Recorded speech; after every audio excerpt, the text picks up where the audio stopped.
Des policiers au-dessus des lois, c'est la conclusion d'un rapport d'Amnesty International. Selon l'organisation, en France, les plaintes pour homicide, passage à tabac ou encore usage abusif de la force par des agents de police ne sont pas souvent suivies d'enquête.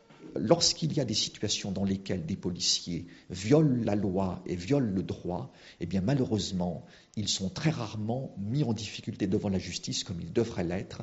Et il y a dans certains cas ce que nous avons qualifié d'impunité de fait.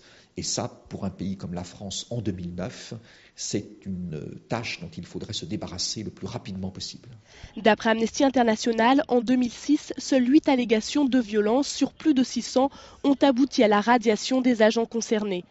Dans son rapport, l'organisation s'appuie sur une douzaine de cas emblématiques, faute de statistiques globales. Elle cite notamment le cas d'Abdel Hakim Hajimi, mort l'année dernière d'une asphyxie mécanique à Grasse, après avoir été plaqué au sol par des policiers lors de son arrestation.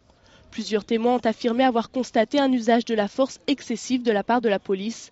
Des témoins pas toujours pris en considération. De plus en plus souvent, quand des victimes ou des témoins de violations des droits humains veulent s'exprimer, donc elles sont en retour accusées d'outrage et de rébellion. Et c'est une sorte de dissuasion de porter plainte, et ça c'est regrettable. Les ministères de l'Intérieur et de la Justice ont démenti les accusations d'Amnesty. L'UNSA Police, syndicat majoritaire, a quant à lui jugé très exagérées les affirmations de l'organisation. Amnesty International demande la création d'un organisme indépendant pour enquêter sur les plaintes visant les policiers.